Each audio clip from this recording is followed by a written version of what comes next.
ॐ श्रीमन्महागणाधिपतये नमः।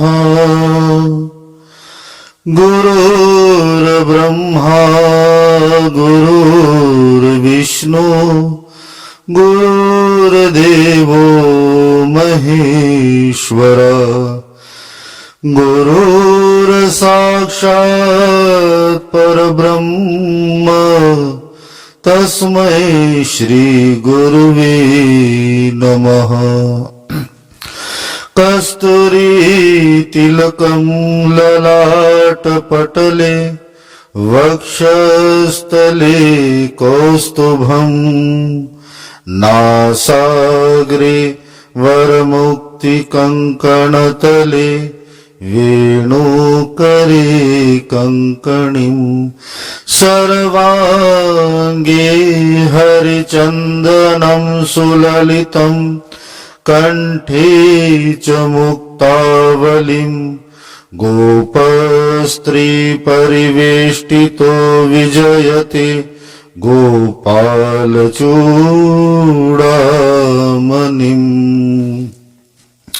ओम श्री राधा कृष्ण चरण कमलेभ्यो नमः। जय जय श्री राधे, जय जय श्री राधे, जय जय श्री राधे श्याम। सभी श्रोताओं को ओम नमो नारायण। गोपी गीत की हम चर्चा कर रहे हैं और अब तक की चर्चा की श्रृंखलाओं में जो है हम 8 श्लोकों की चर्चा कर चुके हैं। पूर्व के 5वें, 6ठे और 7म और 8म श्लोक में गोपियों ने भगवान से जो 4 चीजें मांगी। 5म में मांगा कि आप अपना हस्त हमारे सिर पर रखिए। 6ठम में कहा कि आप अपना सुंदर मुखड़ा निकटतम से दिखाइए। 7म में कहा कि आप अपने दोनों चरण हमारे स्तनों पर रखिए और 8म में कहा कि आप अपने अधरों का रसामृत हमें पिलाइए। क्योंकि गोपिया का प्रेम की इतनी उच्च स्थिति है कि गोपियां पलक झपकना भी सहन नहीं कर पाती। जब हमारी पलकें झपकती है उतनी देर के लिए भी यदि भगवान को ना देख पाए तो गोपियों की जो है गोपियों को अत्यंत पीड़ा होती है। तो यहाँ तो ठाकुर जी मध्य रास में जो है अंतर्ध्यान हो गए, अंतर्हित हो गए। तो गोपियों की उत्कंठा ये इतनी बढ़ रही है कि गोपियां कहती है कि हम जो है मूर्छित हो गई है, इसलिए अब हम मर प्राय गई हैं। तो ठाकुर जी कहते हैं कि यदि तुम मर प्राय गई हो, अगर तुम्हारा प्रेम इतना उच्च कोटि का मेरे लिए है, तो जब प्रेम तो उसी को कहते हैं कि यदि प्रेमी चला जाए, एक प्रेमी चला जाए तो दूसरा प्रेमी जो है उस प्रेमी के विरह में अपने प्राणों का त्याग कर देता है। तो तुम तो अभी तक मरी नहीं। तो गोपियां यहां कहती हैं तव कथामृतम तप्त जीवनम कविभिरीडितं कल्मषापहं श्रवणमंगलम्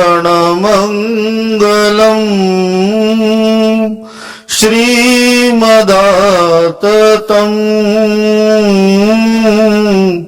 भुवि गृह्णन्ति ते भूरिदा जनाः। एक बार फिर तव कथामृतं तप्त जीवनम् कविभिरीडितम् कल्मषापहम् श्रवणमङ्गलम् श्रीमदाततम्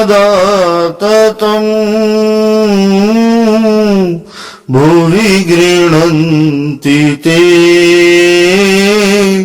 भूरिदा जनाः। गोपियां कहती हैं, प्रभो तुम्हारी लीला कथा भी अमृत स्वरूप है। विरह से सताए हुए लोगों के लिए वह तो जीवन सर्वस्व ही है। बड़े बड़े ज्ञानी महात्माओं भक्त कवियों ने उसका गान किया है। वह सारे पाप ताप तो मिटाती ही हैं, साथ ही श्रवण मात्र से परम मंगल परम कल्याण का दान भी करती है।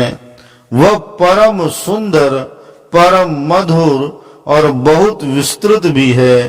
जो तुम्हारी उस लीला कथा का गान करते हैं, वास्तव में भूलोक में वे ही सबसे बड़े दाता हैं।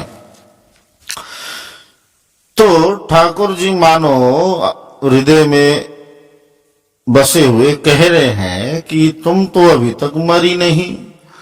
तो गोपियां कहती हैं, हम तो मृत प्राय ही हो गई है, परंतु हमें अमृत थोड़ा थोड़ा प्राप्त हो रहा है। और वो अमृत कैसा? कथामृत। कहते हैं, तव कथामृतम, आपका जो कथा अमृत है, ये अमृत ही क्या है? तप्त जीवनम, जिनका जीवन अत्यंत तप्त हो गया है। यहां गोपियां भी बारंबार अपने जीवन को तप्त होने की बात कह रही है कि विराग्नि में तप्त हो रही हैं।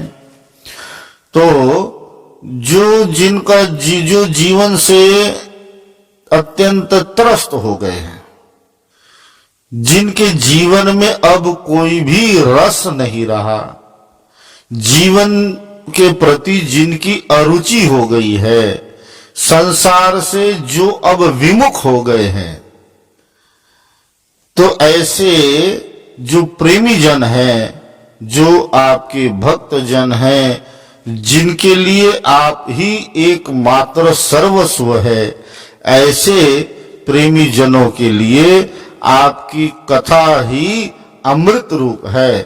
तप्त, ये उनके तप्त जीवन को प्रेम रूपी भक्ति की शीतलता प्रदान करने वाला ये आपका जो कथामृत है, इस कथामृत के सहारे ही हम अभी तक जीवित है और अपने प्राणों को धारण किए हुए हैं। आपकी इस कथा का गायन बड़े बड़े मनीषियों ने और कवियों ने आपकी इस कथा का गायन किया है। और ये आपकी कथा कैसी है? ये सर्व प्रकार के पापों का जो है शमन करने वाली आपकी ये परम पावनी कथा है। तो भगवान का ये जो कथा अमृत है, इस कथा अमृत को प्रदान करने के लिए ही भगवान इस धराधाम पर अवतरित हुए। कोई कहते हैं कि भगवान पापियों का नाश करने के लिए अवतरित हुए, कोई कहता है पृथ्वी का भार हरण करने के लिए अवतरित हुए। परंतु एक निकुंज की लोक कथा है जो ब्रज में प्रचलित है, उसके अनुसार जब ब्रह्मा विष्णु महेश गोलोक धाम भगवान श्री कृष्ण के सन्मुख पहुंचे और गोलोक धाम में पहुंचे भगवान श्री कृष्ण से प्रार्थना करने के लिए, तो सखियों ने उन्हें गोलोक धाम के भीतर प्रवेश करने के लिए रोक दिया,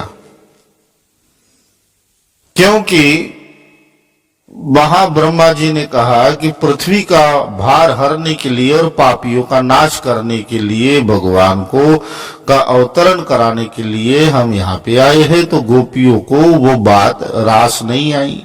कहा कि पापियों का नाश करना है तो आप त्रिदेव भी तो समर्थवान हो, आप क्यों नहीं पापियों का नाश कर देते हो, आप क्यों नहीं पृथ्वी का भार हरण कर देते हो, यहाँ क्यों आए हो।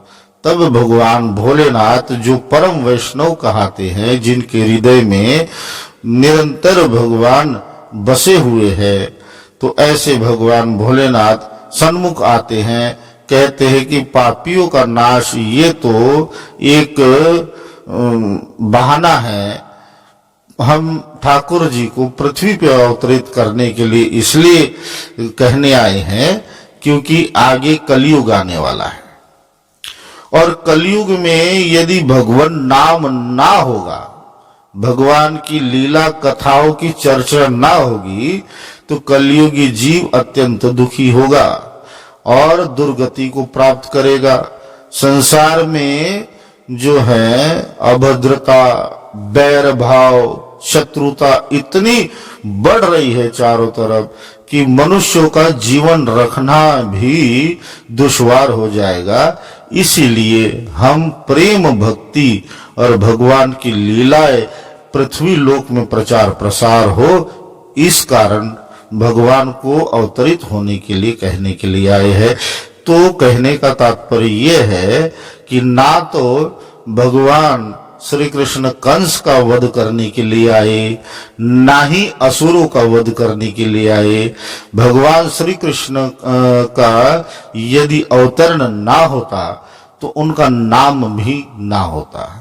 तो भगवान श्री कृष्ण का नाम ना होता, श्री जी राधा रानी का नाम ना होता, ब्रज की महिमा लोगों को पता नहीं चलती, ब्रज भूमि भी गोलोक धाम से इस धरा धाम पर नहीं आता, और जो है भगवान के प्रेमी रसिक जन भक्त भी ना होते, और मानवों का इतने सरलतम विधि से उद्धार भी ना होता। तो भगवान जो है अपने भक्तों के हृदय में प्रेम जगाने, प्रेम भक्ति बढ़ाने के लिए अवतार ग्रहण करते हैं, ताकि भगवान की कथा का अमृत जो है तो वो भक्तों तक पहुंचे, भगवान का नाम अमृत भक्तों तक पहुंचे, और जो है उनके जीवन की पीड़ा और तप्त जो है तपन सब मिट जाए और कलमश जो है दूर हो जाए। भगवान का कथा अमृत इस प्रकार है। और ये अमृत और स्वर्ग का अमृत, इसमें बहुत बहुत अंतर है। स्वर्ग का अमृत जो है ये केवल शरीर के लिए है, स्वर्ग का अमृत केवल शरीर के लिए है, परंतु भगवान का कथा अमृत आत्मा के लिए है, मन बुद्धि चित्त अहंकार अंतकरण के लिए है। श्रीमद् भागवत में भी आता है कि जब परीक्षित को कथा अमृत पिलाने के लिए सुखदेव मुनि आसन पर विराजमान हुए, उस समय देवता लोग स्वर्ग का अमृत जिसके लिए इतनी मारामारी हुई, समुद्र मंथन हुआ और इतनी कठिनाइयों के पश्चात जो अमृत प्राप्त हुआ, उस स्वर्ग के अमृत का कलश लेकर देवता आए और सुखदेव मुनि जी से कहने लगे कि ऐसे तक्षक नाग काटने का भय है, तो हम परीक्षित को ये अमृत स्वर्ग का पिला देते हैं जिससे इनकी मृत्यु नहीं होगी, परंतु कथा अमृत आप इन्हें ना पिलाओ, कथा अमृत आप हमें दो। परीक्षिते कथा वक्तुम सभायां संस्थिते शुके सुधा कुंभम गृहीत्वेव देवस्तत्र समागमम्। और जब कथा अमृत सप्ताह श्रवण करने के पश्चात परीक्षित की मुक्ति हुई और वो भगवान के गोलोक धाम को प्राप्त हुआ, भगवान के भीतर समा गया, तब देवता ब्रह्मलोक में बैठकर उस मुक्ति को देखकर अत्यंत विस्मित हुए। राज्ञो मोक्षम तथा वीक्ष पूरा धातापि विस्मित। तब क्या किया कि इस भगवान के कथामृत में ऐसा कौन सा बल है, ये देखने के लिए तराजू में एक तरफ भगवान का कथामृत श्रीमद् भागवतम रखा गया और एक तरफ अन्य सभी साधन, सभी तीर्थ का पुण्य, सभी जाप का पुण्य, तप का पुण्य, वेद आदि सभी शास्त्र एक तरफ रखे गए। परंतु जो है सत्यलोके तुलाम बद्ध्वा तुल्ययत साधन्य जह, तब भी भागवत का जो पलड़ा है वो भारी निकला। तो भगवान की कथा का अमृत ऐसा है कि कहते हैं कलमशापहम, जो कवि आपकी कथा का गायन करते हैं और जो उस कथा को श्रवण करते हैं, ये कलमश जो है पापों का नाश करने वाला है। कहते हैं कि प्रारब्ध कर्म कभी नहीं मिटता, प्रारब्ध में जो कर्म है, पाप है, इसका नाश नहीं होता, परंतु कथा अमृत जो है ऐसा है कि भयंकर से भी भयंकर प्रारब्ध कर्मों को नाश करने वाला है। परंतु इस अमृत को ग्रहण करना आवश्यक है। पूर्ण रूपेण जब तक औषधि भीतर नहीं जाएगी तब तक भव रोग व्याधि समाप्त नहीं होगी। तो भव रोग व्याधि समाप्त करनी है तो इस कथा अमृत को जो है पूर्ण रूपेण अच्छी तरह से ग्रहण करना चाहिए, क्योंकि ये जो है कल्मषा बहम, ये संचित प्रारब्ध कर्म और जो इस जन्म के जो है संपूर्ण पापों को का शमन करने वाली यह। और व्यक्तियों को हमें जो है ताप किस प्रकार का है कि इन पापों से होने वाले जो कर्म फल है, उन्हीं कर्म फलों का ताप जीव को प्रताड़ित करता है। तो उस ताप का शमन करने का अर्थ है कि पापों का शमन करना, और ऐसे भगवान क्या कि ये परम कथा है। तो यहां गोपियां कहती हैं कथा अमृत के बारे में कि स्वर्ग का अमृत यदि प्राप्त करना है, स्वर्ग का अमृत प्राप्त करना है तो अत्यंत दुष्कर है, उसके लिए स्वर्ग जाना पड़ेगा, यज्ञ हवन अनुष्ठान आदि करने पड़ेंगे, बड़ी तैयारियां करनी पड़ेगी, तब भी स्वर्ग का अमृत प्राप्त हो ये कोई निश्चित नहीं है। परंतु कथा अमृत प्राप्त करना अत्यंत सहज है। कथा अमृत प्राप्त करने की सरल विधि क्या है? श्रवण मंगलम श्रीमदततम श्रवण मंगलम, केवल सुनने मात्र से ही कथा का अमृत प्राप्त होता है। जहां कथा चल रही हो, जहां कथा सुनने को मिले, श्रवण करने को मिले, बस वहां जाकर बैठ जाना है। केवल शरीर से नहीं, अपना मन और अंतर मन को भी वहां बिठा देना है, तभी कथा अमृत का रस जो है हमारे श्रवण पुटों से भीतर जाएगा, तो वो अमृत रस कथा का हमें प्राप्त होगा।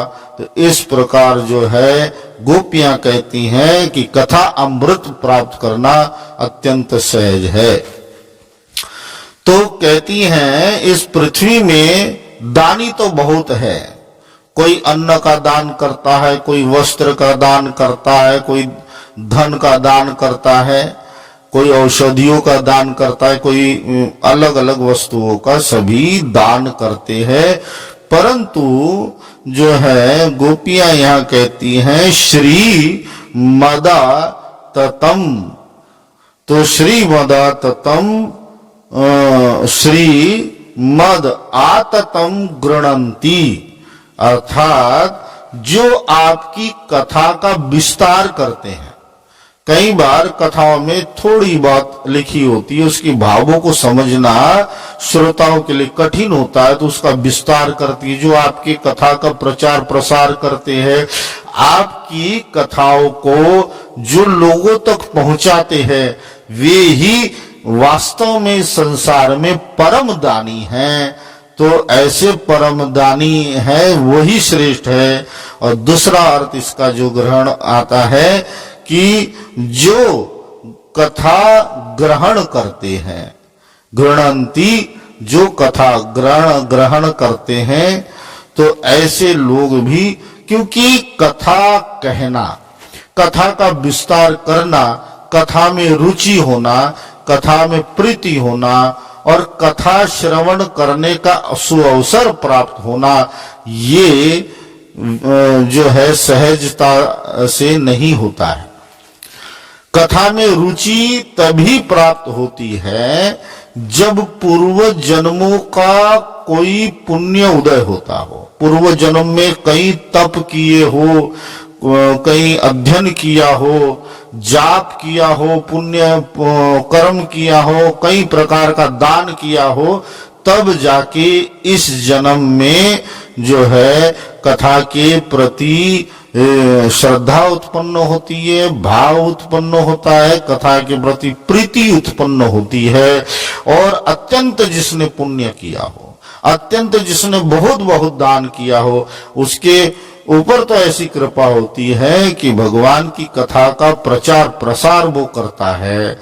परंतु जो भी कथा का प्रचार प्रसार करता है अथवा कथा श्रवण करके उस कथा अमृत को ग्रहण करता है, वो क्या है, ते भूरिदा जनाः, वो पुण्यवान लोग जो है पूर्व जन्म के महादानी हैं।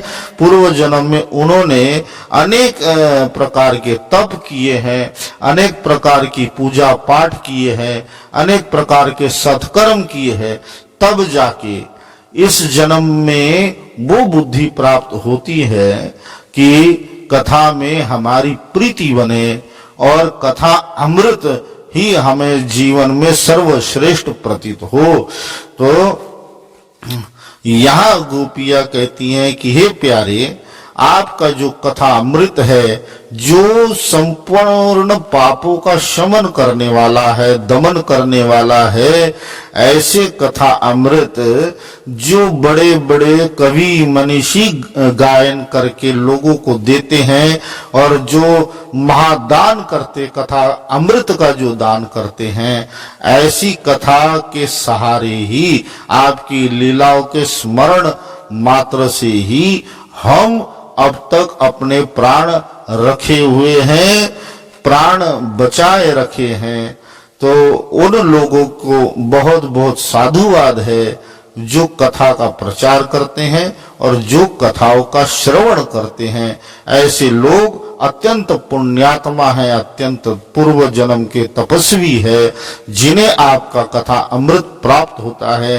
तो हमें भी, हम भी उसी जो है हमारा जो तप्त जीवन है, जो तपन है, उसी कथा अमृत के सहारे हम जीवित है। इसलिए ज्यादा देर तक हम जीवित नहीं रह पाएंगे। इसलिए प्यारे, हमारी पुकार को सुनो और आप आ जाओ और हम पर कृपा करो, हम पर अपना नेह प्रेम बरसाओ, यही आपसे प्रार्थना है। इसलिए आज की चर्चा हम यहीं तक रखते हैं। एक बार फिर इस श्लोक को गाएंगे। तव कथामृतम तप्त जीवनम कविभिरीडितम कल्मषापहम् श्रवणमंगलम् श्रीमदाततम् भुवि गृह्णन्ति ते भूरिदा जनाः। सभी श्रोताओं के हृदय में बैठने वाले हमारी युगल सरकार को प्रणाम। जय जय श्री राधे, जय जय श्री राधे, जय जय श्री राधे श्याम।